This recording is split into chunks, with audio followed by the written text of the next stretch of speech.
Hello बच्चों। तो स्वागत है आपका हमारे इस ऑनलाइन प्लेटफॉर्म एग्जाम मार्कर। तो बच्चों, हमने अभी तक अपना 6 यूनिट्स जो थे नर्सिंग एजुकेशन को वो हमने कवर कर लिया है। अब हम अपने नेक्स्ट यूनिट पे जाते हैं जो कि है हमारा यूनिट 7। तो बच्चों, जैसा कि आपको पता है कि हम जो ये सीरीज चला रहे हैं इसमें हम सारे चैप्टर्स को वन शॉट में कवर करते हैं, ठीक है। तो हम वन शॉट में जितनी भी नॉलेज दे सकते हैं वो हम देने की कोशिश करते हैं। तो जो हमारा यूनिट 7 है बच्चों, वो क्या है? तो देखो, हमारा जो यूनिट 7 है वो क्या है, उसका नेम क्या है। तो हमारा जो यूनिट 7 है वो आपका है गाइडेंस, जिसको हम एकेडमिक एडवाइजिंग भी कह सकते हैं, काउंसलिंग एंड डिसिप्लिन। तो बच्चों, जो हम नर्सिंग एजुकेशन सब्जेक्ट स्टार्टिंग से लेकर अभी तक 6 यूनिट जो हमने कवर किया, तो आपको पता होगा कि हमारे लाइफ में नर्सिंग एजुकेशन ज़रूरी क्यों है। As a nursing student in our nursing profession हम लोग क्यों पढ़ रहे थे नर्सिंग एजुकेशन, है ना। हमें टीचर बनना था, उसके लिए हमें नर्सिंग एजुकेशन आना ज़रूरी था। चाहे वो क्लिनिकल एरिया में हमें कोई चीज़ किसी को नॉलेज देनी हो, बच्चों को खुद के लिए एज अ टीचर भी बहुत ज़्यादा ज़रूरी होता है, या तो जब हम क्लास में बच्चों को टीच कर रहे होते हैं तो वहाँ पे तो हमने सब कुछ पढ़ा लिया, हमने उनकी वीकनेस दूर कर ली, मेथड्स कई सारे ट्राई कर लिए, मीडिया हमने बहुत अच्छी तरीके से यूज़ कर लिया, कैसे यूज़ करते हैं वो हम जान चुके थे, ठीक है। हम उनको एसेस कैसे करेंगे, हम उनको इवेल्युएट कैसे करेंगे, ये सारी चीज़ें हम जान लिए थे। लेकिन इन सारी चीज़ों करने के बाद भी कभी कभी बच्चा जो होता है उसको कभी कभी चीज़ें समझ में नहीं आती हैं, कभी कभी वो प्रॉब्लम में रहता है, शेयर किससे करे, बात किससे करे। हमारा जो प्रोफेशन है नर्सिंग, उसमें सिर्फ तुमको पता होगा कि सिर्फ ये नहीं होता है कि हाँ हम सिर्फ थियरी नॉलेज एज टीचर ही हम चीज़ें कर सकते हैं। हम क्लिनिकल एरिया में भी जाते हैं, वहाँ पे पेशेंट का इमोशनल स्टेटस, साइकोलॉजिकल प्रॉब्लम्स होती हैं, हो सकते हैं जो नर्सिंग स्टाफ है day and night shift duty कर रहा है, तो वहाँ पे कभी कभी बहुत हताश, बहुत परेशान होता है बच्चा, कभी कभी नहीं झेल पाता है, जो स्ट्रेसफुल सिचुएशंस कभी कभी लाइफ में आ जाती हैं। तो वहाँ पे क्या होता है, गाइडेंस की ज़रूरत पड़ती है, काउंसलिंग की ज़रूरत पड़ती है। हम बहुत जनरली बोल देते हैं कि गाइडेंस और काउंसलिंग डिफरेंस होता है, बताऊंगी क्या डिफरेंस होता है।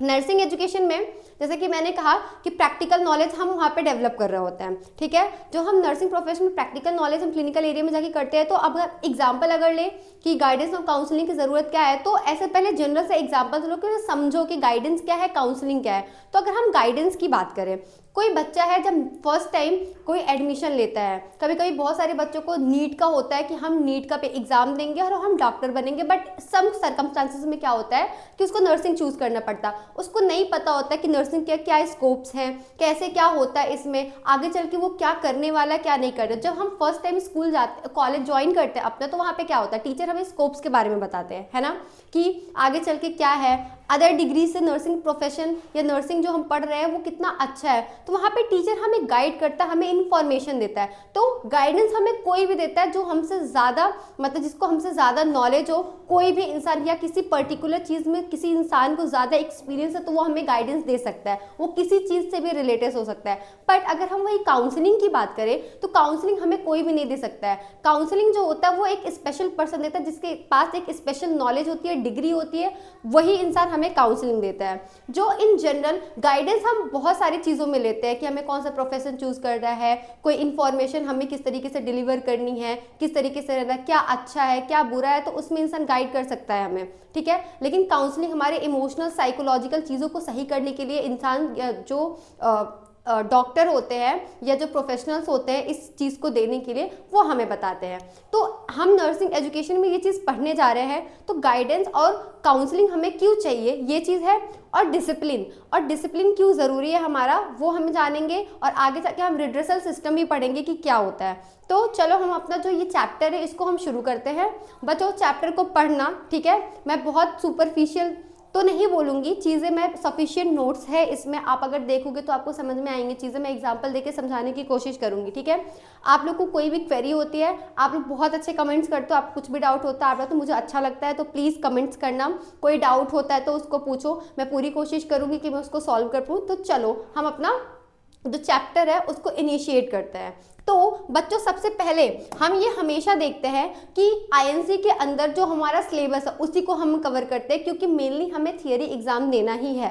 तो थियरी एग्जाम में ये टॉपिक छूट ना जाए, और जो हमारा नोट्स होता है वो आईएनसी के सिलेबस के ओरिएंटेड होता है। तो हमारा जो कौन कौन से टॉपिक्स है जो कवर हमने आईएनसी के अकॉर्डिंग कवर करना है, तो गाइडेंस या एकेडमिक एडवाइजिंग क्या होता है, काउंसलिंग क्या होता है और डिसिप्लिन क्या है, ये हमें जानना बहुत ज़्यादा ज़रूरी है। इन्हीं के गाइडेंस का डेफिनेशन हम जानेंगे, उसका ऑब्जेक्टिव क्या है, है, व्हाई वी नीड, ऑब्जेक्टिव क्या है गाइडेंस की, स्कोप क्या है, कहाँ कहाँ पे हम गाइडेंस दे सकते हैं, पर्पस क्या और प्रिंसिपल्स क्या है, ठीक है।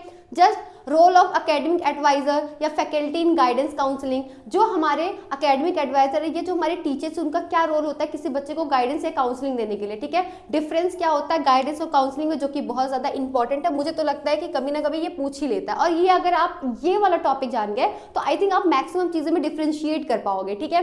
नेक्स्ट हमारा डेफिनेशन, ऑब्जेक्टिव, स्कोप और हमारे प्रिंसिपल्स जो होते हैं, टाइप क्या होते हैं, हमारे काउंसलिंग के कितने स्टेप्स होते हैं, किस तरीके से हम काउंसलिंग जब शुरू करने जाते हैं तो क्या क्या स्टेप्स होते हैं, किस तरह से प्रिपेयर करते हैं, काउंसलिंग के लिए कौन कौन से स्किल्स और टेक्निक्स की जरूरत होती है, तो उस पर हम ध्यान देंगे। हमारे जो काउंसलर है उसका रोल क्या होता है, ठीक है, और हम काउंसलिंग सर्विस को जब हम देने जाते हैं तो उसको ऑर्गेनाइज कैसे करते हैं, ये हम देखेंगे। नेक्स्ट हमारा जो टॉपिक है कि कौन कौन से इश्यूज है जो काउंसलिंग जब हम नर्सिंग स्टूडेंट को देते हैं तो क्या क्या प्रॉब्लम्स हमें देखने को मिलती है, हम इस पर ध्यान देंगे। Discipline and grievance in student managing disciplinary या grievance problem preventing guidance and counselling, ये बहुत ईजी सा है, नाम बहुत अजीब लग रहा होगा, बट देखो जब मैं आगे बताऊंगी तो तुमको बहुत अच्छे तरीके तुम लोग खुद से कोरिलेट करोगे, ठीक है। रोल क्या होता है स्टूडेंट का, ग्रीवेंस रिड्रेसल सिस्टम या सेल या कमिटी में एक बच्चे का क्या रोल होता है, तो ये कुछ टॉपिक्स हैं जो आईएनसी चाहता है कि एक नर्सिंग एजुकेशन के अंदर आप लोग पढ़ो। तो सबसे पहला जो हमारा टॉपिक है बच्चों, उसको देखो वो क्या है, तो हमारा पहला टॉपिक है गाइडेंस।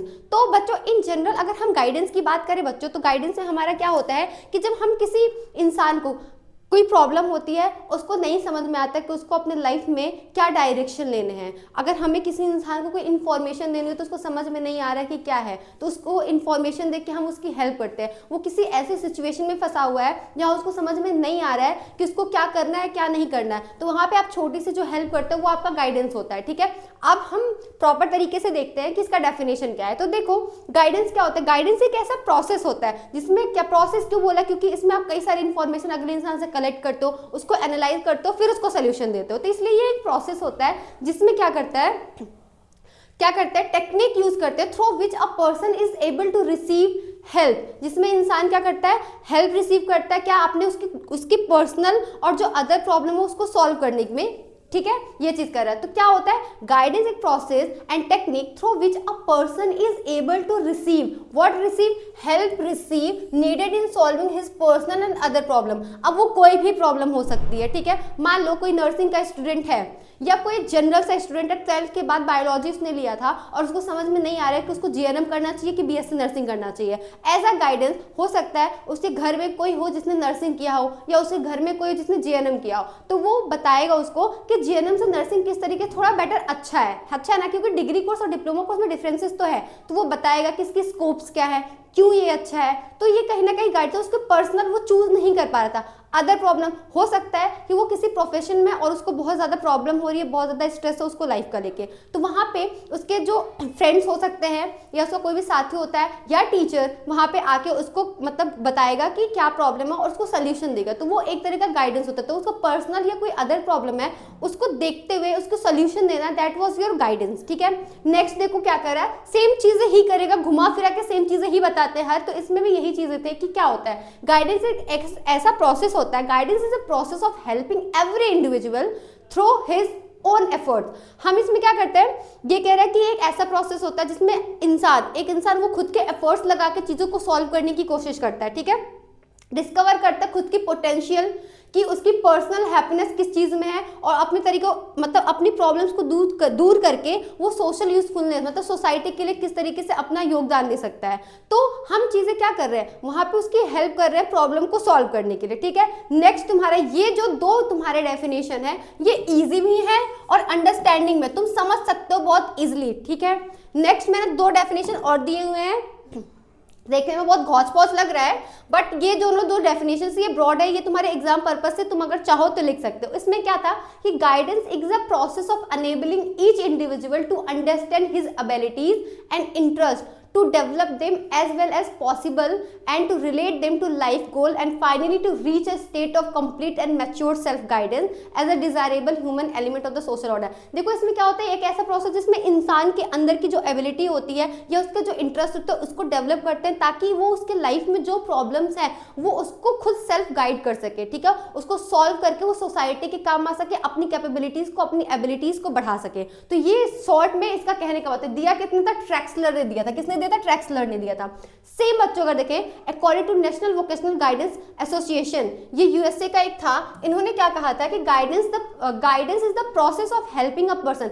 एक चीज याद रखो, गाइडेंस एक प्रोसेस है क्योंकि ये लगातार चल रहा है, तो दैट वाज योर प्रोसेस, ठीक है। इसमें क्या होता है, person to develop and accept and integrated and adequate picture of himself, of his role in the world of the work, to test his concept against reality and to convert it into reality with satisfaction to himself and benefit to the society. ये चीज है, उसकी खुद की जो capabilities abilities है उसको पहचाने, उसकी जो प्रॉब्लम है उसको पहचाने, उसको सॉल्व करे और वो क्या करे, यूजफुलनेस हो, सेटिस्फाइड हो उस चीज से, रियलिटी को एक्सेप्ट करे, जो भी प्रॉब्लम्स है उसको रियलिटी से कंपेयर करे, उसको सॉल्व करने की कोशिश करे। दैट वाज योर गाइडेंस, ठीक है।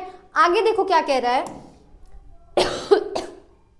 गाइडेंस की ऑब्जेक्टिव क्यों है, क्या है, तो पहले क्या कहता है, फैसिलिटेटिंग एडजस्टमेंट। अब देखो कोई नए एनवायरमेंट, जब तुम घर से अपने निकलते हो, ठीक है, तुम रूम लेके रह रहे हो, तुम हॉस्टल में जाके रह रहे हो, तो नई जगह पे जब तुम जाते हो तो तुमको एडजस्ट करने में थोड़ी प्रॉब्लम होती है। लेकिन अगर तुमको कोई गाइड करता है कि इट्स ओके, हर जगह होता है ऐसा, कुछ पाने के लिए कुछ खोना पड़ता है, तुमको बेनिफिट्स बताएंगे कि घर से जाने के तुम सोशलाइज हो गए, चीज हो गए, तो ये कहीं ना कहीं एक तरह का गाइडेंस है, तो तुम उस इन्वायरमेंट में एडजस्ट कर पा रहे हो। तो पहला गाइडेंस तुम्हारा ऑब्जेक्टिव क्या है, फैसिलिटेटिंग एडजस्टमेंट, ठीक है, यही है। Help individuals adopt to new environment and situation smoothly, ये हेल्प करता है इंडिविजुअल की, कोई इन्वायरमेंट है उसमें ये क्या करे, स्मूथली एडजस्ट कर सके, ठीक। दूसरा करता है, प्रमोट करता है हेल्दी हैबिट। अगर हम किसी को क्या करते हैं, हम इंसान को हेल्प कर सकते हैं, गाइड कर सकते हैं उसको कि अपने लाइफ में वो हेल्दी लाइफस्टाइल को डेवलप करे, तो ये एक हमारा हो सकता है। प्रॉब्लम को सॉल्व करने के लिए हम गाइडेंस का यूज करते हैं। मैंने कहा ना कि कभी कभी किसी बच्चे को ये प्रॉब्लम होती है, वो उसको नहीं पता होता है कि उसको क्या करना है, तो उसको गाइड कर सकते हैं कि उस प्रॉब्लम को, मतलब कई सारी मल्टीपल चीजें हम ऑप्शंस दे सकते हैं कि तुम ये कर सकते हो, ये कर सकते हो, तो वो कहीं ना कहीं सॉल्व कर पाएगा उस चीज को, ठीक। नेक्स्ट हमारा क्या था, फोस्टरिंग पॉजिटिविटी, क्या, cultivate an optimistic outlook to face challenges with resilience. क्या कर रहे हैं इसमें कि हम गाइडेंस की तरह से कोई भी अगर सिचुएशन उसके लाइफ में आता है तो उसके पॉजिटिव तरीके से देखा, बियॉन्ड मतलब बियॉन्ड उस चीज के देख पाएगा कि अच्छा इस तरीके से भी चीजें सॉल्व हो सकती है, सिर्फ उसी चीज में उलझा नहीं रहेगा, तो कहीं ना कहीं पॉजिटिविटी को बढ़ावा देता है। गोल को सेट करने में गाइडेंस हेल्प करती है।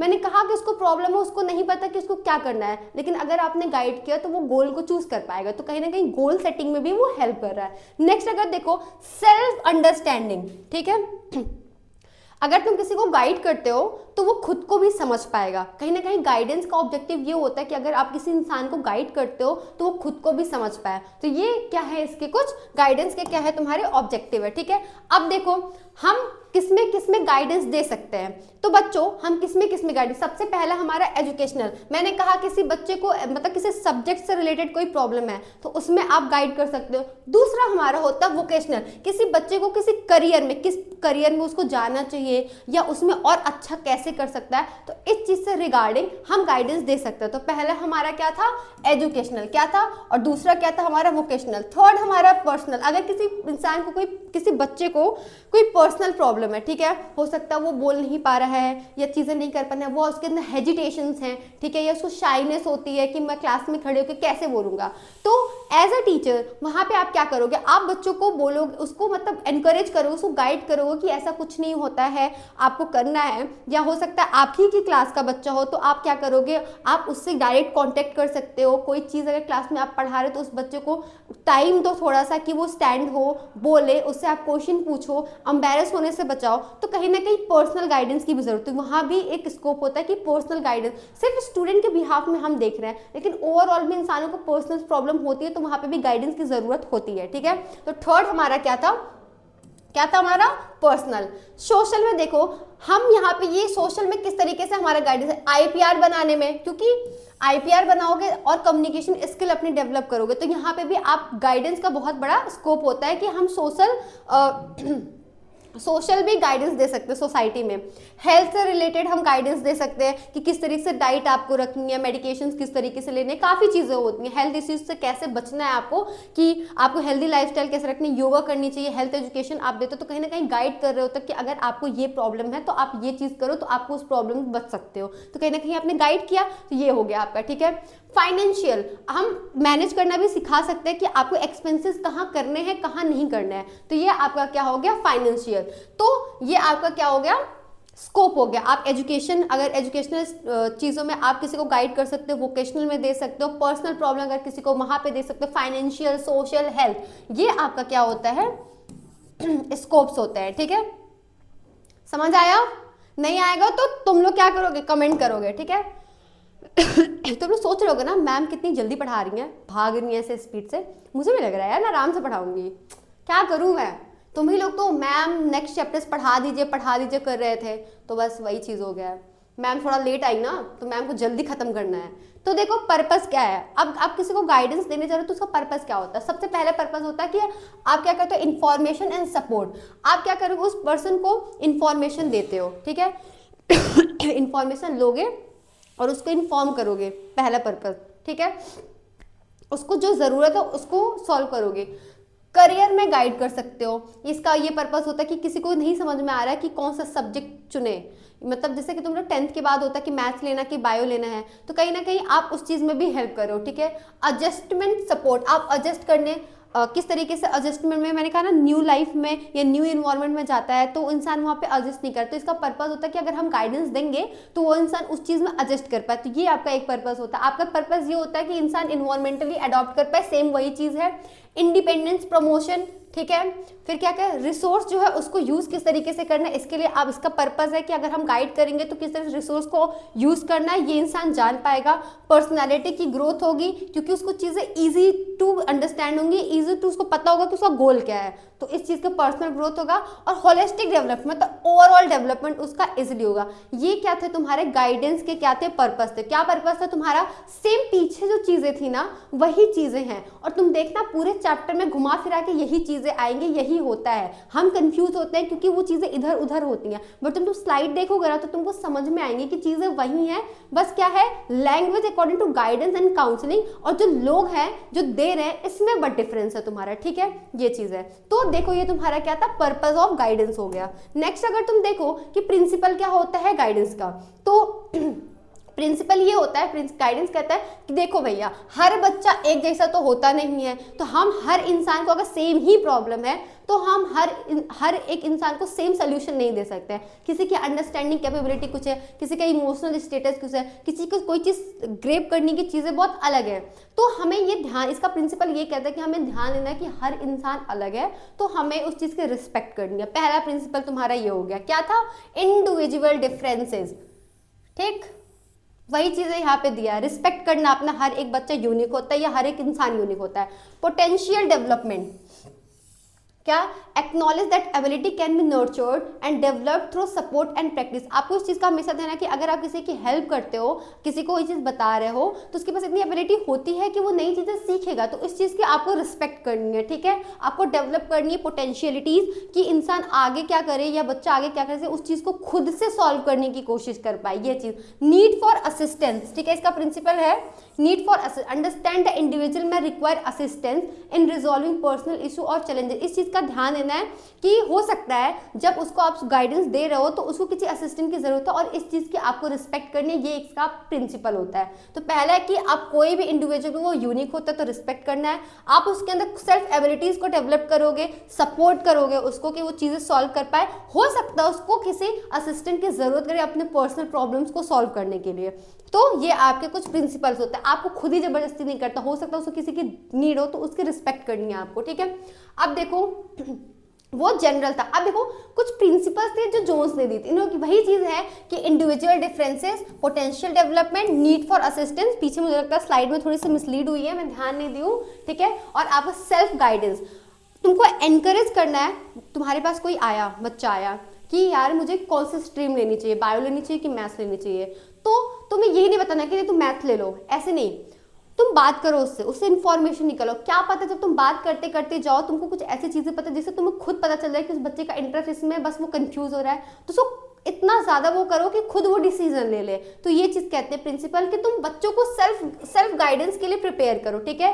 Schools role in guidance, emphasize the importance of school in providing guidance and support. इसका कहता है कि स्कूल में गाइडेंस का जो रोल है उसको प्रमोट करो, ताकि बच्चे स्कूल जाए तो वहां पे अगर उसको गाइडेंस मिलती है तो उसको प्रॉब्लम नहीं होगी। समझ में आ रही है ना? ठीक है, आगे देखो।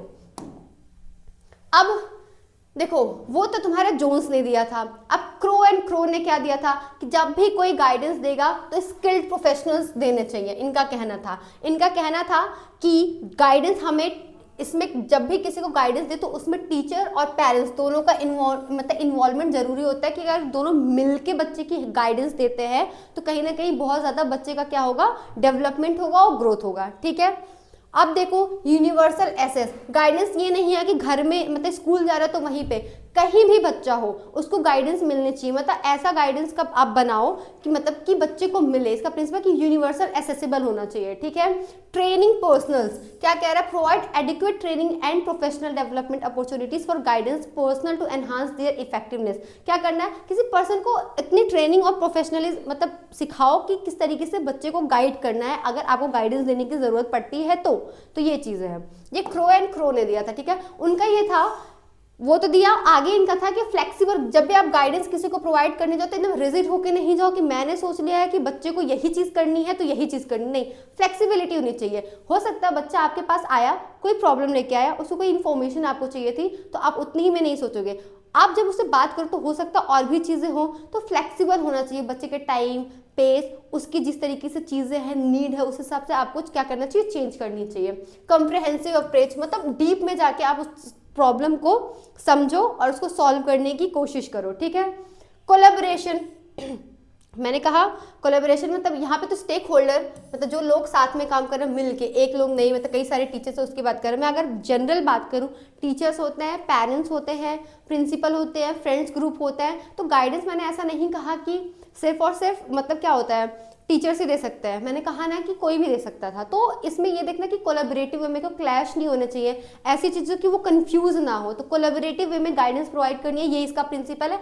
और होलिस्टिक डेवलपमेंट मतलब ऐसा गाइडेंस दो कि बच्चे का जो डेवलपमेंट हो वो ओवरऑल डेवलपमेंट हो, ठीक है। नेक्स्ट देखो तुम स्टेज स्पेसिफिक गाइडेंस देनी है कि पहले क्या करो, स्टेप पहले प्रॉब्लम को जानो, फिर उस प्रॉब्लम को पहले उससे सुनो, इन्फॉर्मेशन गैदर करिए, प्रॉब्लम को जान लिया तुमने, अब तुम देखो क्या क्या अप्रोचेस हैं उसको सॉल्व करने के। तो स्टेप बाय स्टेप जाना है तुमको, एक बैक नहीं चला जाना। तो ये कह रहा है कि जब भी आप किसी को गाइडेंस प्रोवाइड कराओगे तो स्टेप बाय स्टेप गाइडेंस दोगे, ठीक है। कॉन्टिन्यूअस प्रोसेस होता है, ये लगातार चलने वाली प्रोसेस होती है, बीच बीच में छोड़ना नहीं होता। आज आपने कुछ बताया, कल भी आपको कुछ बताना होता है। एक कॉन्टिन्यूअस एक प्रोसेस है, बीच में ऐसे कुछ स्टेप बाय स्टेप नहीं है, प्रोसेस है, ये चीज ध्यान देनी है, ठीक है। आप एक चीज को अगर आपने इंफॉर्मेशन गैदर ही नहीं किया, डायरेक्ट आप सॉल्यूशन पे तो नहीं पहुंचोगे ना। तो एक प्रोसेस, अगर एक भी चीज मिस आउट हुई तो आप नेक्स्ट स्टेप पे नहीं जा पाओगे। तो ये एक प्रोसेस है, ठीक है। अब तुम सोच रहे हो कितना है, सेकेंडरी प्रिंसिपल कुछ होता है कि जो गाइडेंस होती है वो सबके लिए होती है सॉरी। दूसरा होता है कि ये लाइफ लॉन्ग प्रोसेस होता है। गाइडेंस आपको सिर्फ एक स्पेसिफिक स्टेज ऑफ लाइफ में जरूरत नहीं होती है, लाइफ टाइम आपको गाइडेंस की जरूरत पड़ती है, ठीक है।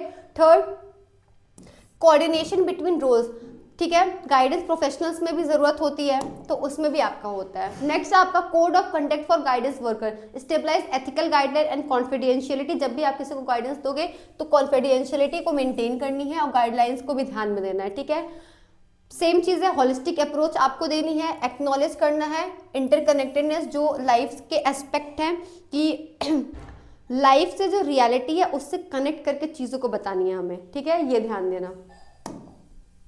अब देखो ये क्या है, रोल ऑफ एकेडमिक एडवाइजर या फैकल्टी इन गाइडेंस। हमारे जो एकेडमिक एडवाइजर जो टीचर्स हैं हम अगर कहें, उनका क्या रोल होता है गाइडेंस प्रोवाइड करने में। तो पहला क्या करें, एजुकेशनल प्लानिंग, ठीक है। देखो एकेडमिक एडवाइजर असिस्ट करता है किसको, स्टूडेंट को, क्या डेवलप करने के लिए, academic plans that align with their interest, जो उनके इंटरेस्ट के हिसाब से एकेडमिक में उनके जो इंटरेस्ट है, उनके जो गोल है या डिग्री ऑफ रिक्वायरमेंट जो उनकी ज़रूरत है, उस हिसाब से जो प्लानिंग करनी होती है ताकि बच्चों को क्या हो, हेल्प मिल सके, ठीक है।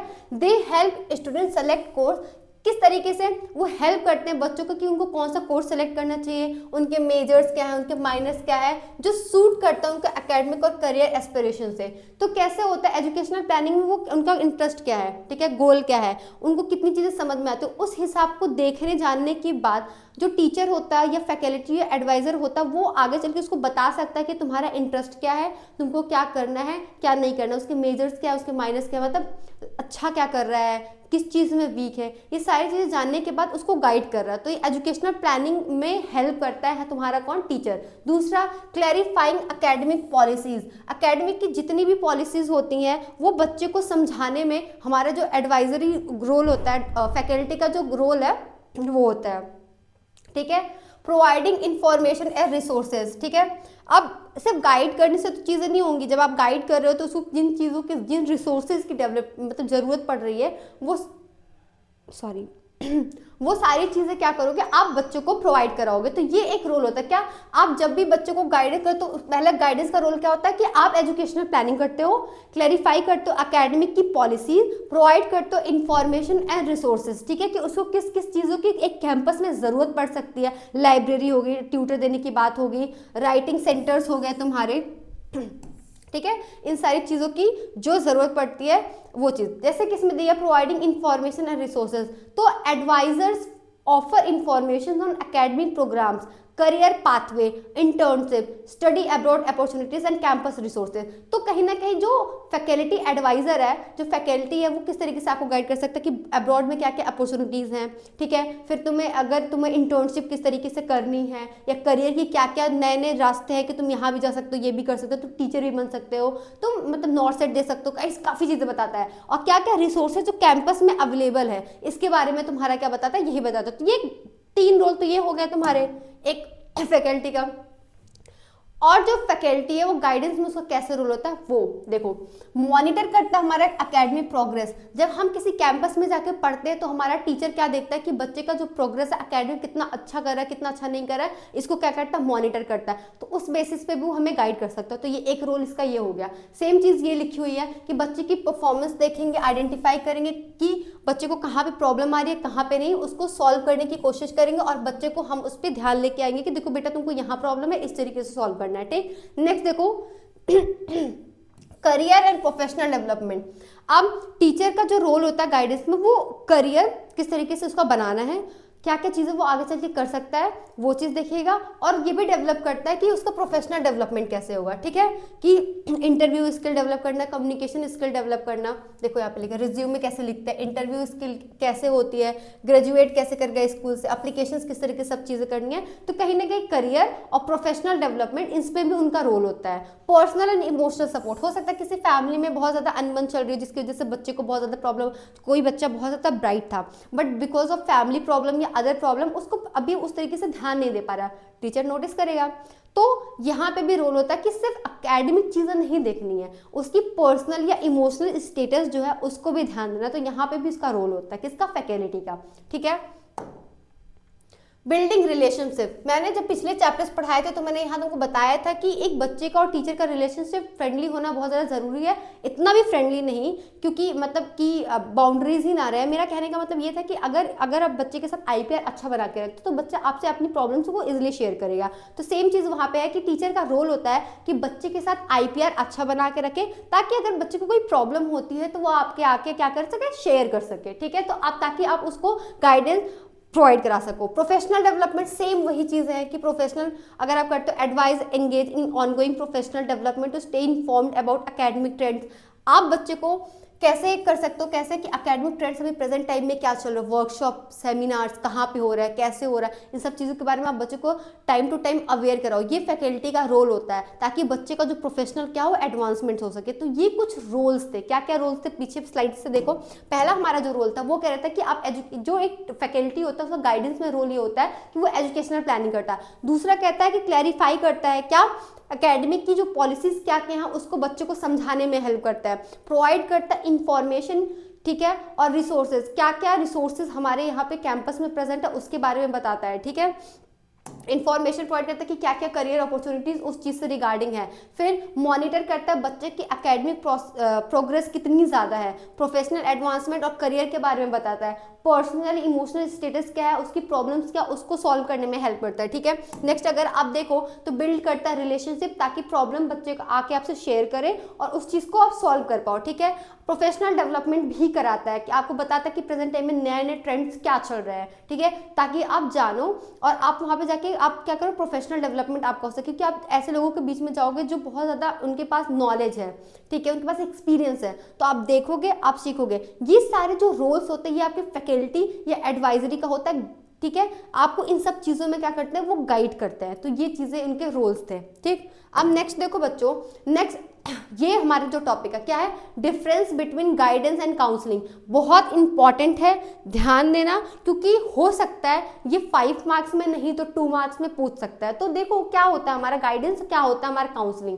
तो जो हमारा गाइडेंस होता है ये हम किसी भी इंसान को क्या देते हैं, एडवाइस देते हैं या इंस्ट्रक्शन देते हैं उनके प्रॉब्लम से, चाहे वो एजुकेशनल प्रॉब्लम हो, वोकेशनल प्रॉब्लम हो, हेल्थ इश्यूज हो या कोई और प्रॉब्लम हो गए। ठीक है, इसमें क्या करते हैं, ये किसी को भी, इंडिविजुअल को भी दे सकते हैं या ग्रुप को भी हम गाइडेंस प्रोवाइड कर सकते हैं। ठीक है, इसमें फेस टू फेस कम्युनिकेशन होना जरूरी नहीं है, हम किसी से फोन पे भी गाइडेंस दे सकते हैं। ठीक है, क्योंकि यहाँ पे हमें क्यूज नोटिस नहीं करनी होती। कोई, मैंने कहा ना, कोई भी दे सकता है गाइडेंस, अगर किसी के पास एक्सपीरियंस है तो। तुम्हारे दोस्त भी तुमको देते हैं, अच्छा अगर दे दिए तो अच्छी बात है, लेकिन हम क्या पढ़ रहे हैं, नर्सिंग एजुकेशन। तो यहाँ पे एक मेनली देखा जाता है कि टीचर स्टूडेंट को किस तरीके से गाइड और काउंसिल कर रहा है। ठीक है, मेनली ये होता है। तो एक पर्सपेक्टिव होता है किसी सब्जेक्ट, तुम देखो कई सारे टॉपिक्स हर किताब में होते हैं, लेकिन उसका पर्सपेक्टिव चेंज कर दिया जाता है उस सब्जेक्ट के रिगार्डिंग। तो यहाँ पे भी यही चीज़ है कि नर्सिंग एजुकेशन अगर तुम पढ़ रहे हो तो वहाँ पे गाइडेंस की अगर बात हो रही है, काउंसलिंग की बात, तो मेनली फोकस किसको, स्टूडेंट पे होगा और टीचर्स पे होगा। ठीक है, तो वही चीज़ हम देख रहे हैं, ये चीज़ ध्यान देना। ठीक है, गिवन बाय एक्सपीरियंस और नॉलेजेबल पर्सन, मैंने कहा ना कि कोई भी एक्सपीरियंस पर्सन या नॉलेजेबल पर्सन है वो आपको गाइडेंस दे सकता है। यहाँ पे किसी भी पर्टिकुलर टाइम, प्लेस और सेटअप की जरूरत नहीं होती है, गाइडेंस किसी भी सिचुएशन में कहीं भी कभी भी दी जा सकती है। ठीक है, प्रोवाइड करता है guidance related to education, finance, health, इन सब चीजों से रिलेटेड गाइडेंस हमें मिलती है। मेनली फोकस किसी पे करता है, एक्सटर्नल एनालिसिस पे हम फोकस करते हैं। अगर हम देखें जो गाइडेंस होता है वो उतना ज़्यादा कॉन्फिडेंशियल नहीं होता है, लेकिन जस्ट इसका अपोजिट अगर हम काउंसलिंग देखें तो काउंसलिंग क्या होता है, तो देखो काउंसलिंग एक होता है प्रोफेशनल एडवाइस गिवन बाय क्या, counsellor to an individual based on personal और साइकोलॉजिकल प्रॉब्लम। मैंने देखो ध्यान देना, यहाँ पे तुम्हारे कोई भी प्रॉब्लम, एजुकेशनल वोकेशनल एक्सपीरियंस कर रहा है कोई पर्सन, उसकी हेल्थ से रिलेटेड कोई प्रॉब्लम है, लेकिन काउंसलिंग में क्या होता है, एक प्रोफेशनल होता है जिसको हम काउंसलर बोलते हैं, उसके पास एक स्पेशल डिग्री होती है, स्पेशल नॉलेज होता है, वो इसी चीज़ में स्पेशलाइज्ड होता है। वो किस चीज़ से रिगार्डिंग हमें काउंसलिंग, अगर किसी को साइकोलॉजिकल कोई प्रॉब्लम है, कोई पर्सनल प्रॉब्लम है, इमोशनल अनस्टेबल पर्सन है, वो नहीं समझ पा रहा है, नॉर्मल लोग से भी वो नहीं समझ रहा है, तो काउंसलिंग की उसको ज़रूरत होती है। तो ये होता है हमारा, ये हम किसी इंडिविजुअल को देते हैं। हम ग्रुप में काउंसलिंग होती है टाइप्स में, अगर हम टाइप्स देखें तो इंडिविजुअल ग्रुप काउंसलिंग होती है, लेकिन मेनली काउंसलिंग अगर इस चीज़ से रिगार्डिंग होती है तो तुम देखो अगर किसी बच्चे को प्रॉब्लम होती है तो पूरे घर वालों को भी, कभी कभी हम फैमिली काउंसलिंग देते हैं कि आपको बच्चों की ये प्रॉब्लम है, लेकिन मेनली जो हमारा होता है ये इंडिविजुअल बेस पे होता है। ठीक है, ये हम यहाँ पे एक स्पेसिफिक क्या होता है, इसमें हमें डायरेक्ट कॉन्टैक्ट या फेस टू फेस कॉन्टैक्ट होना बहुत ज़्यादा जरूरी है अगर हम किसी को काउंसलिंग प्रोवाइड कर रहे हैं। ठीक है, फिर हम देखें कि जो ये होता है ये एक प्रोफेशनल काउंसलर देता है, जैसे यहाँ पे एक्सपीरियंस या नॉलेजेबल पर्सन दे रहा था, लेकिन यहाँ पे कौन दे रहा है, एक्सपीरियंस पर्सन देता है। ठीक है, और हमें काउंसलिंग देने के लिए वेल ऑर्गेनाइज सेटअप, प्लेस और टाइम शेड्यूल करना होता है। हम कभी भी कहीं भी नहीं दे सकते, हमें वहाँ पे एक ऐसा इन्वायरमेंट चाहिए जहाँ पे शांति हो, जहाँ पे जो अगला इंसान है जिसको काउंसलिंग की ज़रूरत हो वो आराम से वहाँ पे क्या करे, अपने आप को सेफ फील कर रहा हो ताकि अपनी बातें वो शेयर कर पाए। ठीक है, क्या करता है ये पर्सनल और साइकोलॉजिकल एक्सपेक्ट को कवर करता है, लेकिन ये तुम्हारे एजुकेशनल, फाइनेंशियल या हेल्थ बेसिस वाली चीज़ों को फोकस करता है। मेनली फोकस करता है हमारे इंटरनल एनालिसिस पे, ये हमारे एक्सटर्नल चीज़ों पे जो हम ऐसे दिखा रहे हैं, लेकिन इंटरनली तुम क्या फील करो, बच्चा इंटरनली कैसे फील कर रहा है, उस चीज में हमें किस चीज की देने की जरूरत होती है, काउंसलिंग देने की जरूरत होती है। और यहाँ पे एक चीज, एक बहुत ही कॉन्फिडेंशियल प्रोसेस होता है काउंसलिंग, अगर हम किसी को प्रोवाइड करते हैं तो वहाँ पे हम हर एक लोगों से उस चीज के बारे में डिस्कस नहीं करते, बहुत ही कॉन्फिडेंशियल प्रोसेस होता है, इसमें जो भी उसकी प्रॉब्लम होती है उसको सॉल्व करने की कोशिश करते हैं। ठीक है, नेक्स्ट देखो, अब हमने अभी तक क्या देखा, गाइडेंस। मैं चिल्ला चिल्ला के बोला कि गाइडेंस क्या होते हैं, वो एक्सटर्नल फैक्टर्स पे तुम्हारा डिपेंड करते हैं, उसको सॉल्व करने की कोई भी दे सकता है नॉलेजेबल पर्सन, ठीक है। इसके लिए टाइम, प्लेस या सेटअप की ज़रूरत नहीं होती है। तुम एजुकेशनल, सोशल, तुम्हारे पर्सनल, वोकेशनल, हेल्थ, इन सब चीज़ों में तुम क्या करते हो, गाइडेंस देते हो। गाइडेंस तुम्हारे टीचर दे सकते हैं, तुम्हारे मम्मा पापा दे सकते हैं, तुम्हारे फ्रेंड्स दे सकते हैं, जिनके पास तुमसे ज़्यादा एक्सपीरियंस या नॉलेज होगा। कॉन्फिडेंशियल नहीं होता है। अगर तुमको कोई गाइड करता है तो तुम किसी इन्फॉर्मेशन की नीड होती है, तब तुमको वहाँ गाइडेंस की जरूरत होती है। लेकिन काउंसलिंग भी हमारे नर्सिंग एजुकेशन में बहुत ज़्यादा जरूरत है, क्योंकि इतने सारे बर्डन, इतना स्ट्रेसफुल सिचुएशन, नाइट ड्यूटीज़ होती हैं, इतने सारे ओवर रोल होते हैं, हमारे पास मल्टीपल रोल्स होते हैं, यहाँ से कोऑर्डिनेट करना, वहाँ से कोऑर्डिनेट। एज अ स्टूडेंट अगर देखा जाए तो हमें क्या करना होता है, एग्जाम्स की प्रिपरेशन। अब तो सेमेस्टर वाइज हो गया, तो कितनी बार हमें एग्जाम देना पड़ता है, सेशनल दो, फाइल्स बनाओ, केस बुक लिखो, मैनी थिंग्स, पर्सनल लाइफ और काफ़ी चीज़ें होती है। तो वो चीज़ कभी कभी हैंड आउट नहीं हो पाती है, फैमिली प्रॉब्लम्स, मैनी थिंग। तो कभी कभी क्या होता है कि बच्चा पीछे छूटता जाता है, समझ ही नहीं आता क्या करना है। तो वहाँ पे हमें क्या होता है, हमें नर्सिंग प्रोफेशन में इतनी चीज़ें हमें पढ़ी, ठीक है, ये थर्ड ईयर में हम आके पढ़ रहे हैं, लास्ट सेम में, तो हम पिछले 2 सालों में इतनी चीज़ें देखी, तो कहीं ना कहीं हमें समझ में आता है कि बच्चा कैसा था, उसको और किस चीज़ की ज़रूरत है, प्रॉब्लम हो रही है उसको, तो उसको समझो। हमें समझ में आ जाता है कि किस बच्चे को गाइडेंस की ज़रूरत है, किस बच्चे को काउंसलिंग की ज़रूरत है। तो ये चीज़ ध्यान में दो। अब हम क्या पढ़ने जा रहे हैं, काउंसलिंग। तो देखो काउंसलिंग क्या होता है तुम्हारा, ठीक है। सॉरी, थोड़ा रुक जाओ, ऐसे रुको, मैं पानी पी के आ रही हूँ।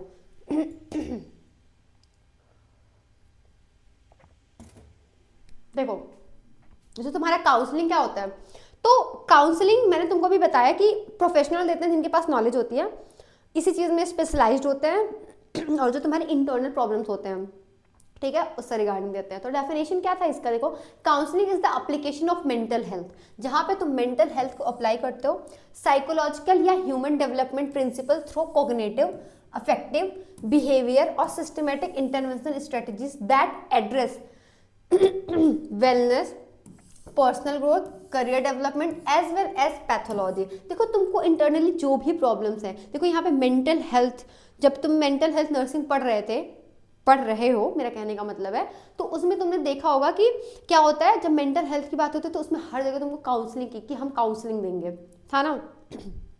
तो तुम काउंसलिंग जब देते हो तो इंसान को कोई भी इमोशनल स्टेटस, साइकोलॉजिकल कोई प्रॉब्लम होती है, फैमिली में कोई प्रॉब्लम चल रही होती है, जिसकी वजह से उसको डेली लाइफ की जो भी एक्टिविटीज़ है उसको करने में प्रॉब्लम हो रही होती है, तो उस चीज़ को सॉल्व करने के लिए तुम क्या कर रहे होते हैं, काउंसलिंग दे रहे होते हैं। तो वही चीज़ यहाँ पे लिखी हुई है कि जब मेंटल हेल्थ होती है, साइकोलॉजिकल या ह्यूमन डेवलपमेंट प्रिंसिपल का यूज़ करते हैं, कॉग्निटिव, अफेक्टिव और बिहेवियरल, तीनों चीज़ों का यूज़ करके हम एड्रेस करते हैं, जो भी प्रॉब्लम है उसको सॉल्व करने की कोशिश करते हैं, ठीक है। अब देखो,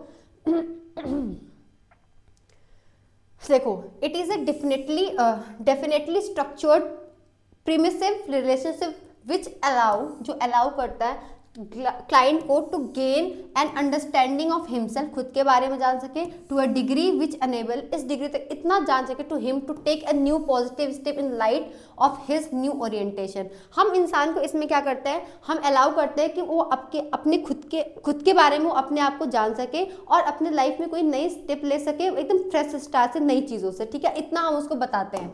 यहाँ पे एक चीज़ ये होता है, गाइडेंस में तुम एक चीज और डिफरेंस होती है कि गाइडेंस में क्या होता है, तुम डायरेक्ट सोल्यूशन दे देते हो कि तुम ये कर लो, और वो चीज हो भी जाती है, कर भी सकते हैं इंसान। लेकिन काउंसलिंग में क्या होता है, आप अगले इंसान की सुनते हो, मैक्सिमली उसकी सुनते हो, और तुम वहां पे छोटी छोटी चीज जोड़ते हो। लास्ट में क्या करता है, कभी कभी क्या होता है, जो अगले इंसान होता है वो खुद ही सोल्यूशन दे देता है, खुद ही ढूंढता है, मेनली इस चीज पर डिपेंड होती है, ठीक है। आगे चल के देखो, डायरेक्टिव, नॉन डायरेक्टिव, उसमें भी चीजें होती हैं, टाइप्स में होती है, तो वही चीज है।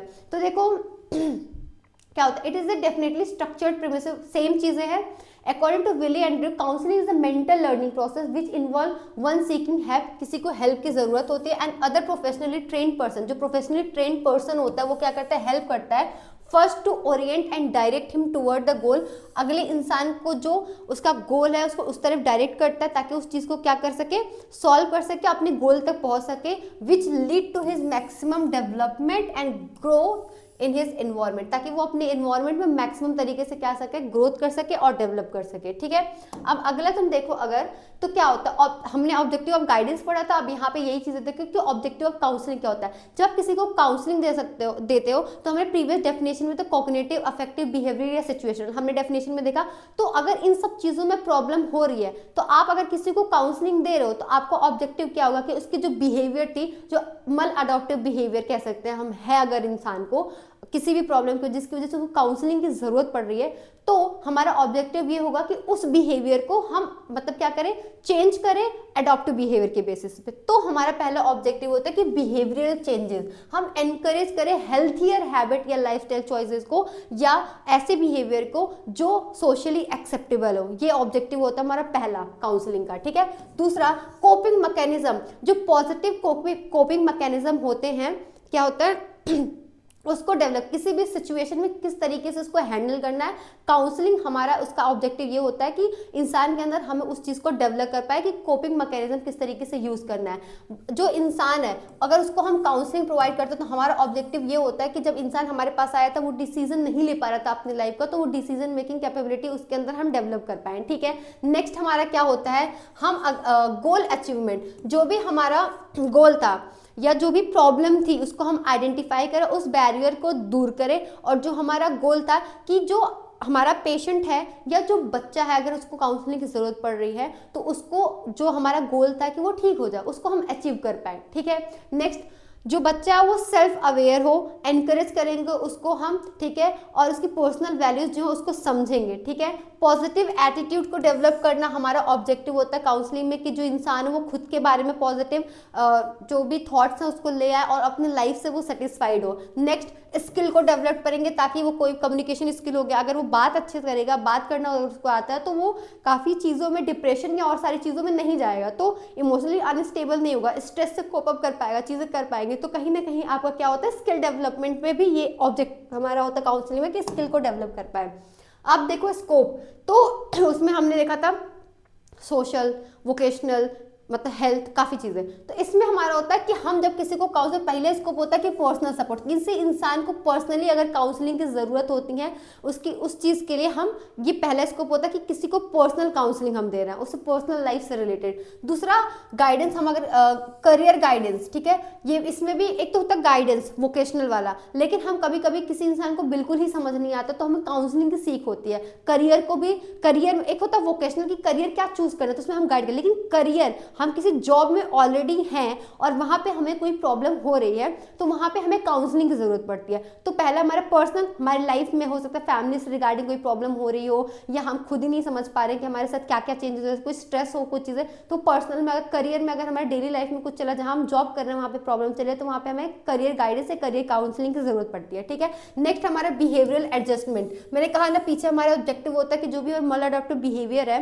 या जो ऐसा बिहेवियर है जो सोशली एक्सेप्टेबल नहीं है, खुद को भी आपको पता चल गया that behaviour is not good, तो उस चीज को सही करने के लिए हम काउंसलिंग की जरूरत पड़ती है। तो यहाँ पे भी इसका किसी इंसान की, किसी पर्सन का बिहेवियर जो कि सोशली एक्सेप्टेबल हो उस चीज को बढ़ावा देने के लिए हम काउंसलिंग देते हैं। तो इस स्कोप हमारा हो गया, क्या होगा, बिहेवियरल चेंजेस लाने के लिए। ठीक है, स्किल को डेवलप करने के लिए हम काउंसलिंग देते हैं। ठीक है, ताकि उसका कॉन्फिडेंस बूस्ट हो। कोई चीज़ों में हो सकता है कि क्या होता है कि हो सकता है स्किल कोई ऐसी चीज़ें जो करने में वो डर है, लेकिन अगर उसको हम काउंसलिंग करते हैं, उसको हम उसके बारे में बताते हैं तो वो स्किल डेवलप कर पाता है। Next study skill improvement, same वही चीज़ होती है कि क्रिएट करते हैं प्लान्स फॉर एकेडमिक सक्सेस, कैसे इंसान को पा सकता है, ये डेवलप क्रिटिकल थिंकिंग, बच्चे में हम critical thinking, time management skill, ये सारी चीज़ों, मतलब ये तो होगा जनरल हमारे स्किल डेवलप, ये स्टडी से रिलेटेड स्किल की बात कर रहा है। तो ये सारे हमारे क्या होते हैं स्कोप्स ऑफ काउंसलिंग, तो personal, career, behaviour, skill development और स्टडी स्किल इंप्रूवमेंट। ठीक है,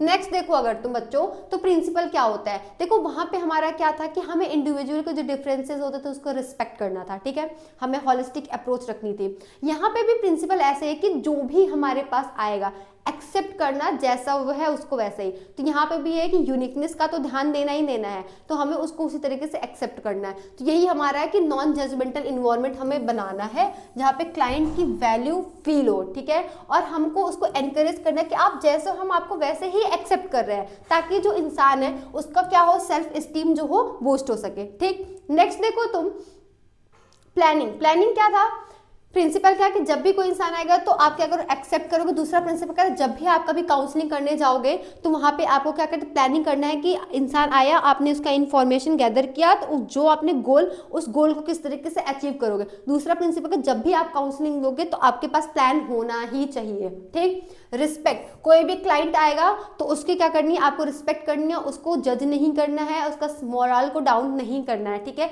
जो भी उसको समझने की कोशिश करनी है, और जो इंडिविजुअल डिफरेंस है उसको क्या करना है, अप्रिशिएट करना है। नेक्स्ट देखो बच्चों, क्या होता है, थिंकिंग। जब आप किसी आपकी सोच जो होनी चाहिए वो पॉजिटिव थिंकिंग होनी चाहिए, और प्रॉब्लम को सॉल्व करने के टाइम पे होना चाहिए। डिमोटिवेट नहीं करना है पेशेंट को, इस तरीके से बातें नहीं करना है कि आप काउंसलर हो ना, आप तो आप अगर काउंसलिंग देने जा रहे हो तो उसका प्रिंसिपल क्या हुआ कि थिंकिंग आपको रखनी है पॉजिटिव थिंकिंग, ठीक है। और आपको ऐसा देखना कि फ्यूचर ओरिएंटेड पर्सपेक्टिव रखनी है आपको कि किस तरीके से चीजें जाएंगी और किस तरीके से सॉल्व होंगी। नेक्स्ट अगर देखो हियरिंग, आपको जब भी किसी पेशेंट को काउंसल करना है तो आपको बिना इंटरप्शन के उसकी बातों को सुनना है। आपके जो जेस्चर, पोस्चर, क्यूज हो वो ऐसे होने चाहिए कि जो आपका पेशेंट है या जो बच्चा, उसको लगे कि you are interested, you are listening. आप ऐसा नहीं फील करवाना उसको कि उसको लगे कि आप उसको इग्नोर कर रहे हो, ठीक है।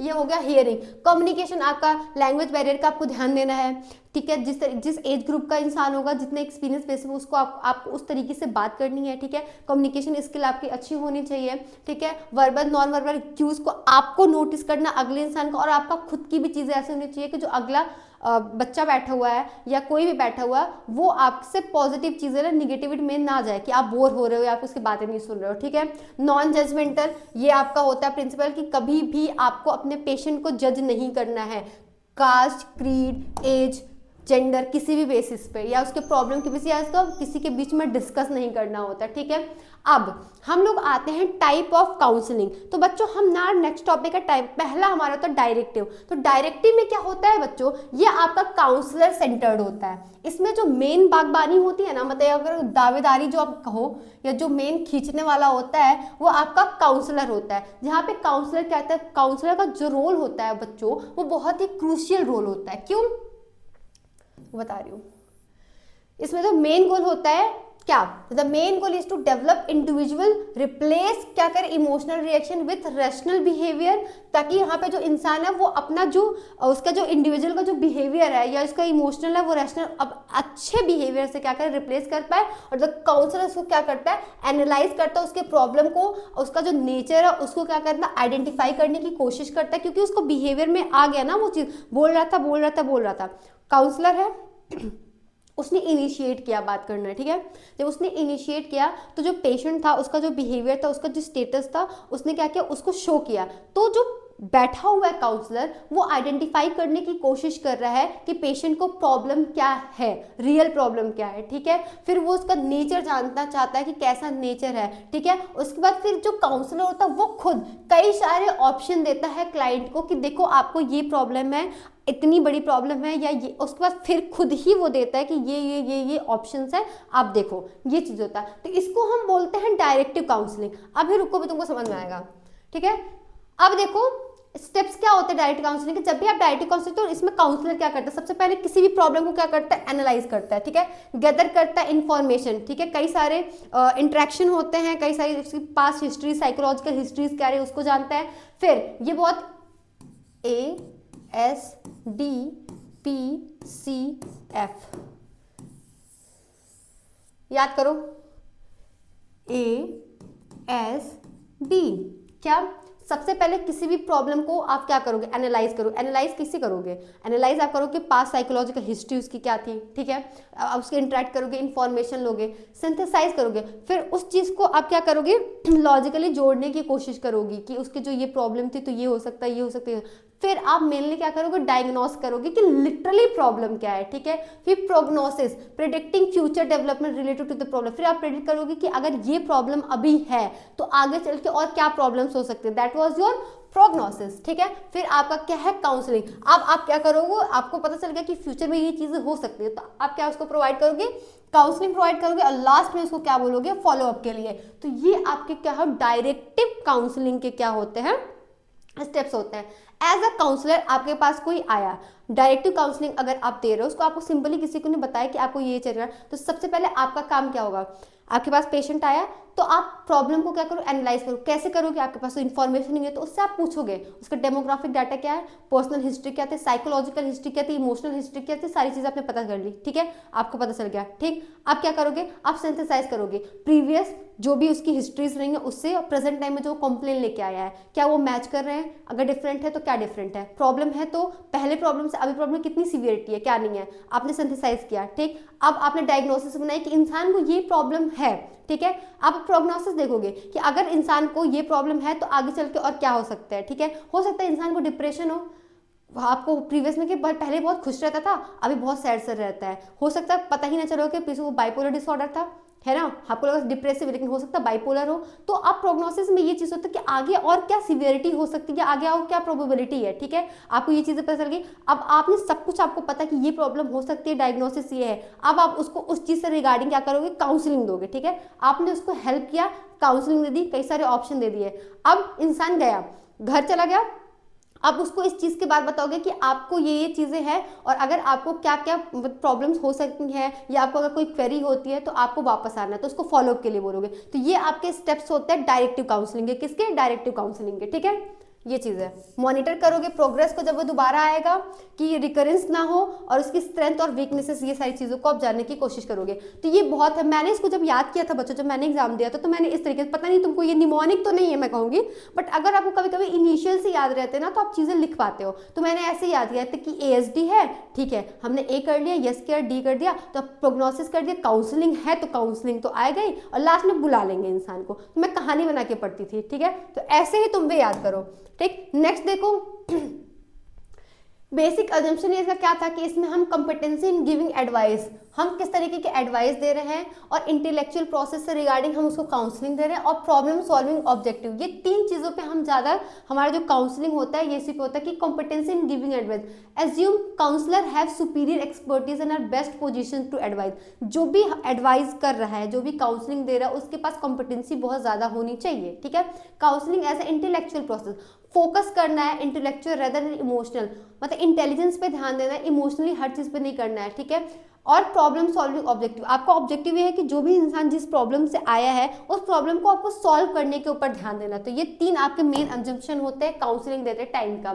ठीक है, एडवांटेजेस क्या है, अगर आपका काउंसलिंग अच्छे से होता है तो आपकी एफिकेसी बढ़ती है, मतलब आपके टाइम सेव होगा, आप क्या करोगे, फोकस्ड अप्रोच कर पाओगे, अगर चीजें आपको पता चलेगी कि लिटरली में पेशेंट की प्रॉब्लम क्या है ये आप जान पाओगे। ठीक है, इंटेलेक्चुअल एम्फेसिस, आपका इंटेलिजेंस जो होगा वो बहुत अच्छा होगा, इमोशनल एस्पेक्ट पे आप काम नहीं करोगे, प्रायोरिटाइज करोगे इंटेलेक्चुअल पे, एसेसिबिलिटी होगी। ठीक है, काउंसलर रेडी रहेगा अगर वो तीन चीजें आपके पास होती हैं ऑलरेडी, कि ऑब्जेक्टिव आपको पता है, आपके पास प्रॉपर नॉलेज है, तो कहीं ना कहीं एसेसिबिलिटी होगी। ठीक है, प्रॉब्लम को सॉल्व करने की। लिमिटेशन क्या होती है, कभी कभी क्या होता है जो काउंसलर और काउंसलिंग एक दूसरे के ऊपर बहुत ज़्यादा डिपेंडेंट हो जाते हैं। ठीक है, कभी कभी क्या होता है, लैक ऑफ ऑटोनॉमी रहती है। ठीक है, डिसीजन मेकिंग कैपेसिटी कभी कभी बहुत ज़्यादा कम होती है, एक्सपीरियंस और डिसीजन मेकिंग दोनों ही बहुत ज़्यादा पुअर है काउंसलर को, जो भी प्रॉब्लम्स होती है। तो ये सारे क्या है, आपके लिमिटेशंस होते हैं। ठीक है, नेक्स्ट अगर आप देखो, अब हमारा पहला था डायरेक्टिव काउंसलिंग जिसमें हमने पढ़ा था। ठीक है, अब दूसरा हमारा नॉन डायरेक्टिव। नॉन डायरेक्टिव में क्या होता है कि इसमें क्या होता है, तो goal is for the client to become more independent and self aware. इसमें जो होता है, इसमें जो फोकस होता है नॉन डायरेक्टिव काउंसलिंग का, ये क्लाइंट पे मेन फोकस होता है। उसमें क्या काउंसलर था उस पे था, लेकिन इसमें क्लाइंट का खुद काम करता है। ठीक है, वो खुद ही सोल्यूशन निकालता है with the help of counsellor support. क्या करता है, खुद ही सोल्यूशन दे रहा है। ठीक है, with the help of counsellor support. ठीक है, इसमें क्या होता है, the goal is for client to become more independent. इसका गोल होता है कि हम थोड़ी सी हेल्प करके इंसान को इंडिपेंडेंट बनाए ताकि वो अपनी प्रॉब्लम को खुद सॉल्व करे by self awareness rather than just solving a problem. A counsellor build a trusting relationship. यहाँ पे जो काउंसलर होता है एक ट्रस्टिंग रिलेशनशिप बनाता है काउंसलिंग करते टाइम अपने पेशेंट से, क्लाइंट टू अंडरस्टैंड दिया, ताकि जो क्लाइंट है वो अपने इश्यूज को खुद समझ पाए और उसको सॉल्व करने के लिए एक्शंस ले पाए। This approach give the client the freedom to express themselves. इस अप्रोच से अगर हम करते हैं तो यहाँ पे पेशेंट क्या करेगा, खुद की फीलिंग्स को इजिली क्या कर पाएगा, एक्सप्रेस कर पाएगा, जिससे वो अपना खुद का रास्ता बना पाएगा और अपनी प्रॉब्लम्स को सॉल्व कर पाएगा। तो ये तुम्हारा हो गया नॉन डायरेक्टिव। ठीक है, अब देखो स्टेप्स क्या होते हैं नॉन, उसमें हमने ASP करके बता दिया तुमको कि हमारा ASD होता है और P और C और F होता है। तो इसमें हमारा क्या होता है, सबसे पहले जब आप नॉन डायरेक्टिव करते हो तो उसमें काउंसलर ही सब कुछ कर रहा था, लेकिन इसमें इनिशिएट कौन कर रहा है, मतलब जो तुम्हारा पेशेंट है उसका मेन रोल होता है। तो इसमें सबसे पहले होता है तुम्हारा initiation, the client seek help and become the counselling. इसमें क्या होता है, जो पेशेंट आता है उसको हेल्प की जरूरत है तो वो काउंसलर से, वो काउंसलर है जो दे रहा है, ये काउंसली बन गया अब। ठीक है, क्योंकि इसको शुरुआत हुई है। दूसरा डिफाइनिंग द सिचुएशन, जो भी प्रॉब्लम हो उसको डिफाइन करता है कौन, काउंसलर। क्रिएट एक ऐसा supportive environment indicating that don't have the answer but can facilitate the client self discovery. लेकिन वहां पे क्या होता है, एक ऐसा इन्वायरमेंट बनाता है जहां पे जो काउंसली है, जिसको काउंसलिंग चाहिए, ठीक है, वो ऐसे इन्वायरमेंट रहता है जहां पे फैसिलिटेट हो सकता है प्रोसेस। ठीक, नेक्स्ट एनकरेजमेंट ऑफ एक्सप्रेशन। अब आप काउंसलर काउंसली को कहता है कि अब उसको एनकरेज कर रहा है ताकि वो अपनी प्रॉब्लम को वहां पे क्या सके, शो कर सके, एक्सप्रेस करे। फिर वहां पे काउंसलर काउंसली की जो फीलिंग है उसको समझता है खुद, और क्लाइंट को भी समझने में हेल्प करता है ताकि वो अपने लाइफ के डिसीजन खुद ले पाए। ठीक, नेक्स्ट था एक्सेप्टेंस ऑफ फीलिंग। अब उसने समझ लिया फीलिंग क्या था, अब उस फीलिंग को एक्सेप्ट करेगा। ठीक है, क्या all client feeling positive and negative are acknowledged and validated, चाहे वो पॉजिटिव फीलिंग हो चाहे वो निगेटिव हो, सबको वैलिडिटी देनी है। ठीक है, नेक्स्ट डेवलपमेंट ऑफ इनसाइट। अब जो काउंसलिंग है उसके अंदर इनसाइट डेवलप करो कि जो भी उसकी फीलिंग्स हैं वो उसको खुद समझने की कोशिश करे कि वो ऐसा है तो क्यों है, उसके बारे में वो खुद एनालाइज करने की कोशिश करे। ठीक, नेक्स्ट हमारा होता है सोल्यूशन स्टेप। क्या होता है, client start taking steps toward resolving their issues. अब realisation of decision, sorry next step था तुम्हारा रियलाइजेशन ऑफ डिसीजन। अब जो भी तुम्हें डिसीजन लिया उसको रिकॉग्नाइज करो और उस पर एक्शन लेने की क्या पॉसिबल एक्शंस तुम ले सकते हो। तुमने अपने इनसाइट डेवलप कर दिया कि क्या कमियां क्या नहीं है, अब उसको किस तरीके से सॉल्व करना, उसके लिए तुमने कई सारे ऑप्शंस खुद ढूंढे। ठीक है, अब उस सोल्यूशन स्टेप्स को तुम उसको इम्प्लीमेंट करो और उसको सॉल्व करने के बाद लास्ट में देखो कि जो भी तुमने डिसीजंस लिए थे, जो भी तुमने सोल्यूशन सोचे हैं,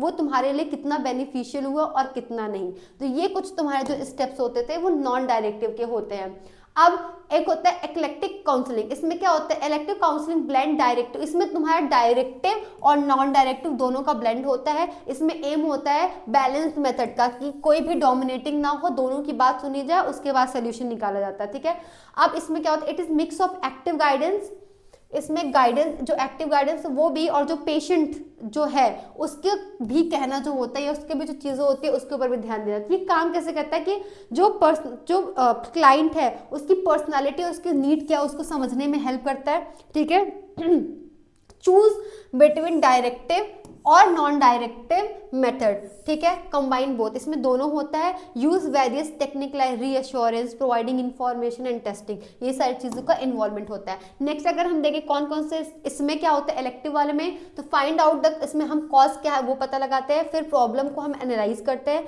प्लान बनाते हैं कि उसको सॉल्व कैसे करें, इंश्योर करते हैं कि काउंसलिंग जो भी हो जिस सेटिंग में हो वो हेल्पफुल हो, हेल्प करते हैं क्लाइंट को कि वो अपनी स्ट्रेंथ और वीकनेसेस को जाने और नए तरीके से कैसे उसको सॉल्व करना है ये समझ पाए। ठीक है, address any other issue affecting the client situation.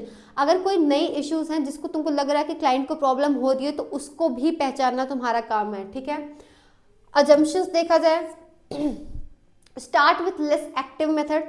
ठीक है, इसका कहना है कि एकदम ही ब्रॉड चीज पे नहीं चले जाने, शुरू से शुरू करना है, मोर डायरेक्टिव मेथड को यूज करनी है। ठीक है, ये चीज है, और ट्राई सिंपल मेथड फर्स्ट। ठीक है, अगर वो काम नहीं करता तो मोर डायरेक्टिव की तरफ जाएंगे, और हमारा जो काउंसलिंग होता है वो फोकस होता है हमारे क्लाइंट पे मेनली।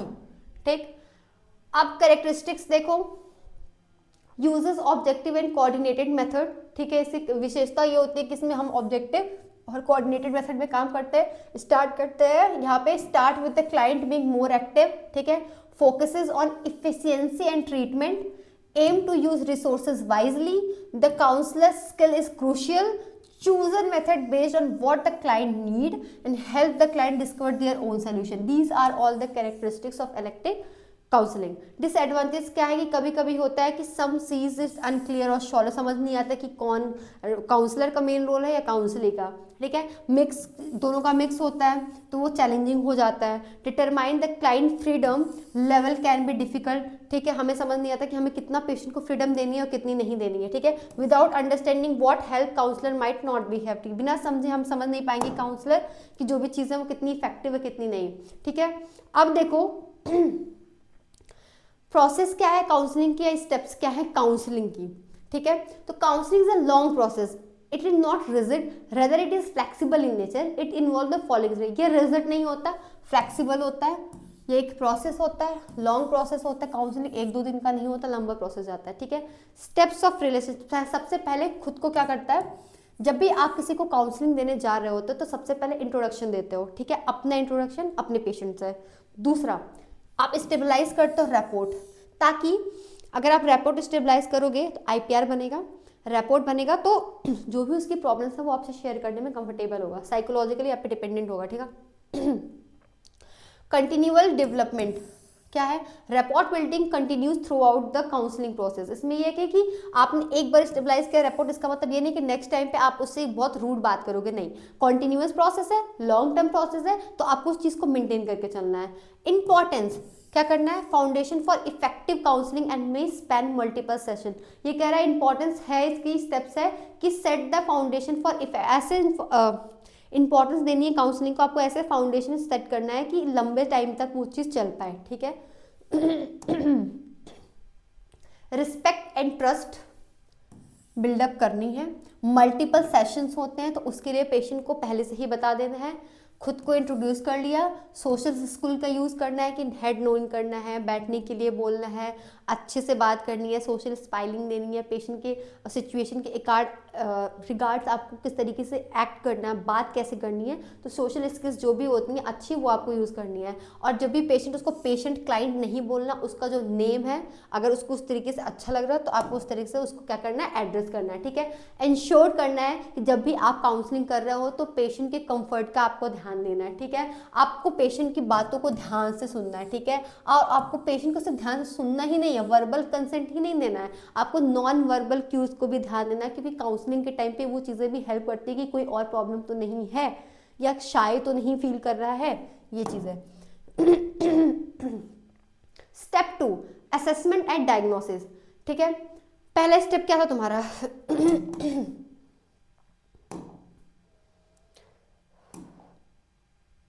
रिलेशनशिप बिल्ड कर लिया।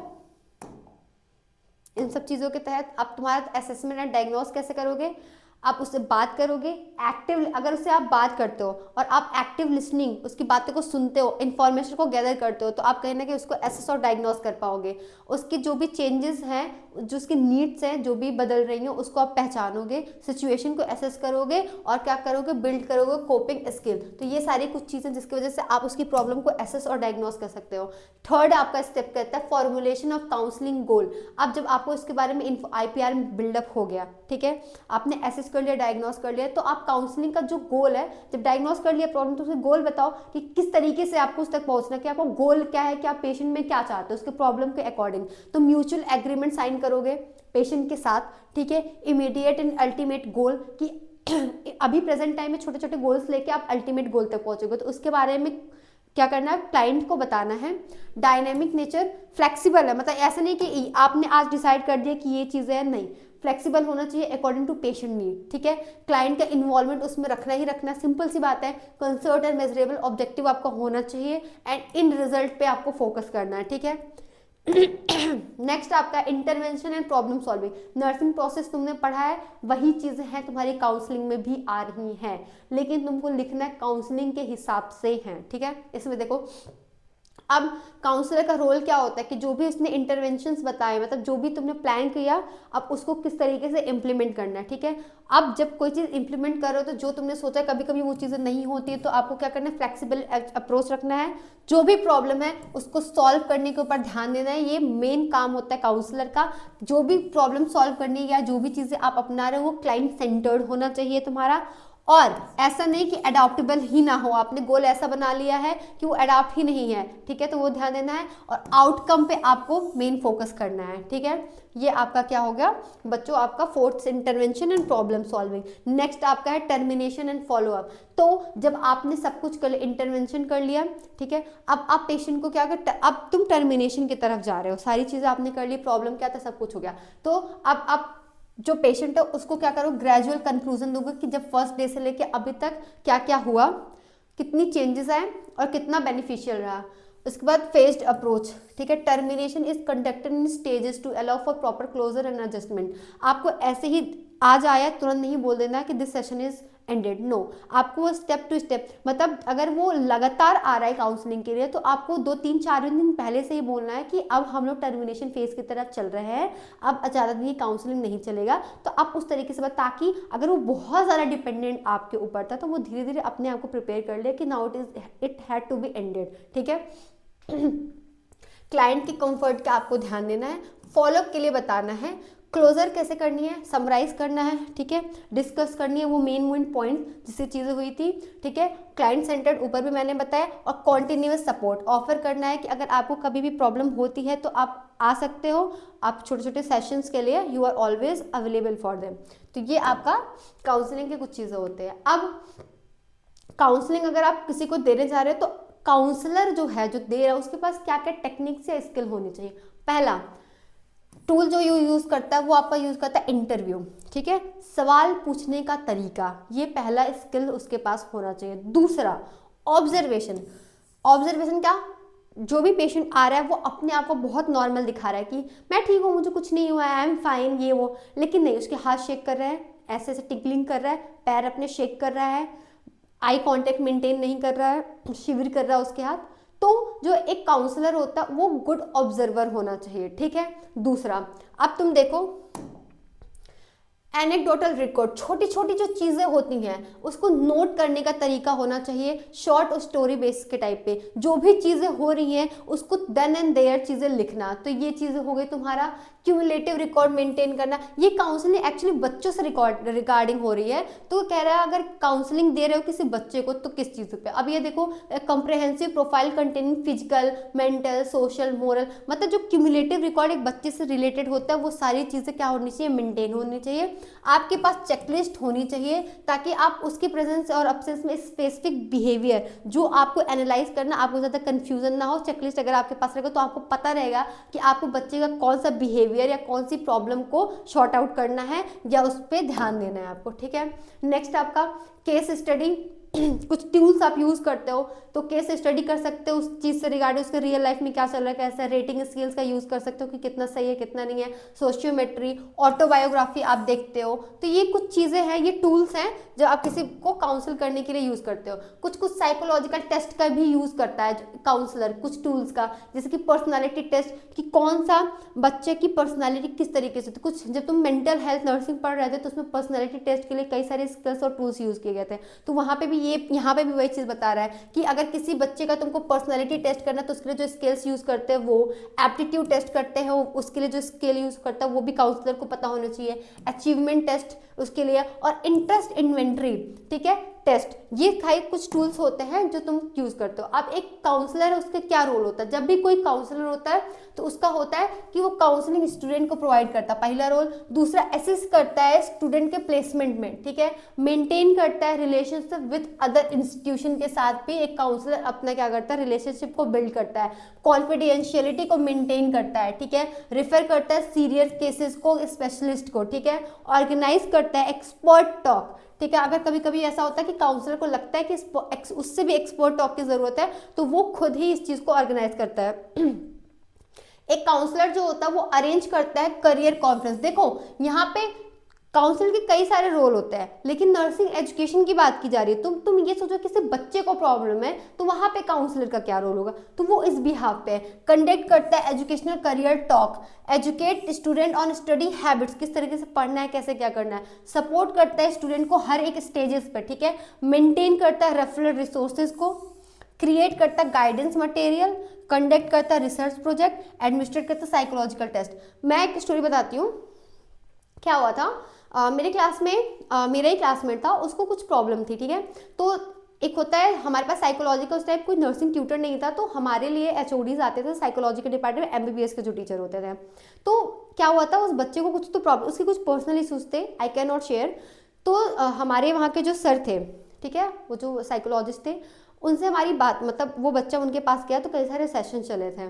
तो वो जो सर थे, मतलब पर्सनल चीज़ें तो कभी भी किसी से शेयर नहीं की जाती है, तो वो सर आते थे तो काफ़ी चीज़ें बताते थे। तो ये जो रोल तुम देख रहे हो ना, इसमें से कई सारे रोल्स उन्होंने निभाए, तो हमें उस चीज़ से याद था कि हाँ ठीक है, एक जो काउंसलर होता है उसके क्या रोल्स होते हैं। तो मतलब आप, ऐसा नहीं है कि बहुत ही ऐसा होता है, तुम्हारे साथ भी कभी हुआ होगा, हो सकता है, तो उस चीज़ से तुम याद रखना कि क्या क्या रोल्स होते हैं काउंसलर्स के, ठीक है। अब तुम नेक्स्ट देखो,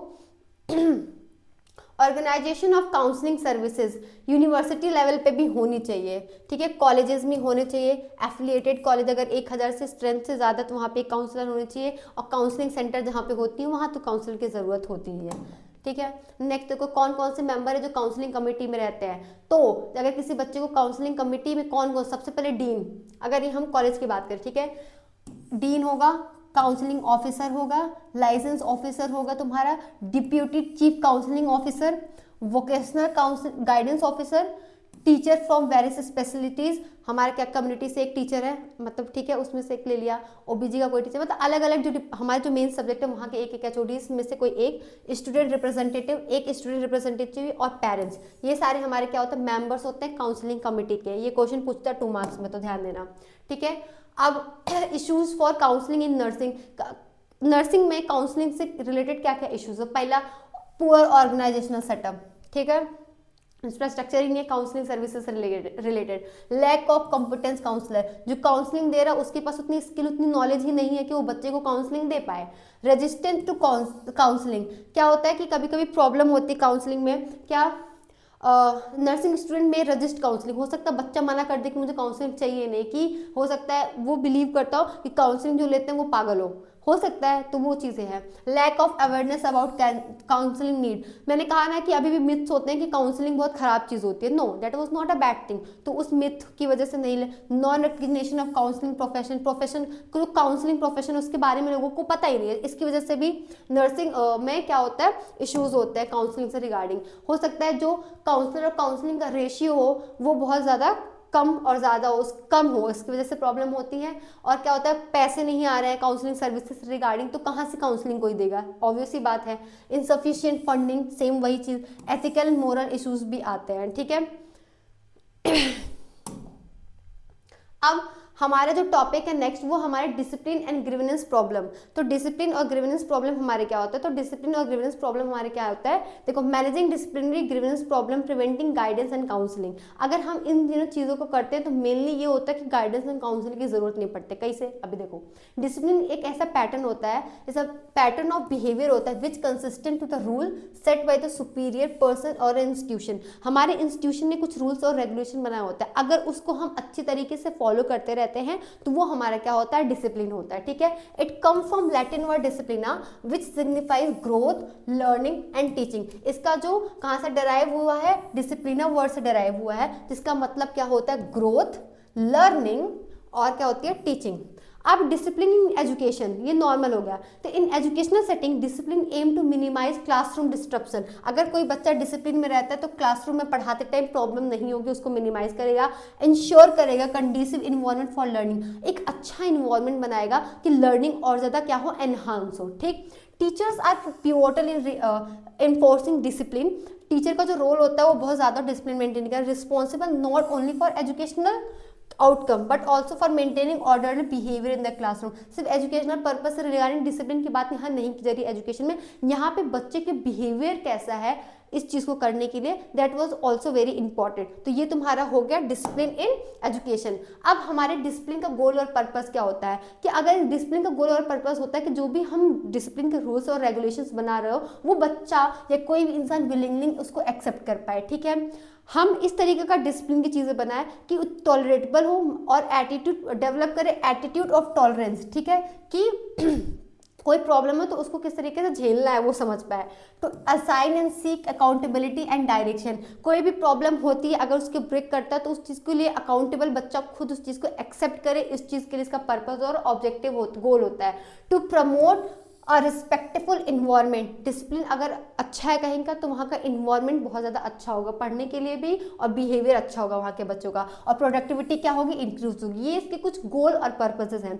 जब भी डिसिप्लिन की बात होती है तो उसके कुछ प्रिंसिपल्स होते हैं। वो कहता है कि जो भी डिसिप्लिन की पॉलिसीज हैं should align with the ultimate objective of education, जो भी ऑब्जेक्टिव ऑफ एजुकेशन है उससे रिलेटेड ही तुम्हारे डिसिप्लिन होना चाहिए, ठीक है। इम्प्लीमेंटेड तो एग्रीनेस, ठीक है, पॉजिटिव और प्रोडक्टिव होना चाहिए, इक्विटी, सबके लिए डिसिप्लिन एक जैसा होना चाहिए। डिसिप्लिन के जो पॉलिसीज और प्रोसीजर्स होते हैं वो क्या होते हैं, प्रिवेंटिव एंड करेक्टिव होनी चाहिए, बट नेवर पनेटिव, मतलब गुस्सा वाला नहीं होना चाहिए।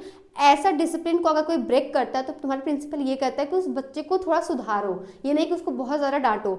Avoid group punishment and don't ever banish a student from the classroom, ठीक है, बैनिश नहीं करना बच्चे को कि क्लास में आने ही नहीं देना है, ठीक है।